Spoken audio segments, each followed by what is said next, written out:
পশ্চিমবঙ্গ সরকারের বিভিন্ন সামাজিক প্রকল্পের মধ্যে সম্প্রতি সবচেয়ে বেশি আলোচনায় এসেছে বাংলার যুবা সাথী প্রকল্পটি। অন্যান্য সমগ্র প্রকল্প থেকে এই প্রকল্পের আবেদন সংখ্যা যেমন বেশি, তেমনি এই প্রকল্পের রাজ্য সরকার প্রচুর বেকার যুবক যুবতীদের টাকা দিচ্ছেন। এই প্রকল্প মূলত রাজ্যের বেকার যুবকদের আর্থিক সহায়তা দেওয়ার উদ্দেশ্যে চালু করা হয়েছে। অনেকেই নির্ধারিত সময়ে আবেদন করতে পেরেছেন, আবার অনেকেই নানা কারণে সেই সময়ে ফর্ম পূরণ করতে পারেননি।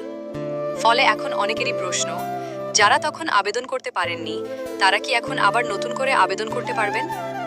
এই প্রতিবেদনে সহজ ভাষায় জানানো হলো বাংলার যুবসাথী প্রকল্পে আবেদন, যোগ্যতা, আবেদন বন্ধ হওয়ার কারণ এবং ভবিষ্যতে সুযোগ পাওয়ার সম্ভাবনা সম্পর্কে বিস্তারিত তথ্য। রাজ্যের যুব সমাজকে আর্থিকভাবে কিছুটা সহায়তা দেওয়ার লক্ষ্যেই চালু হয়েছে বাংলার যুবা সাথী প্রকল্প। রাজ্যের অন্তর্বর্তী বাজেটে এই প্রকল্পের ঘোষণা করা হয়।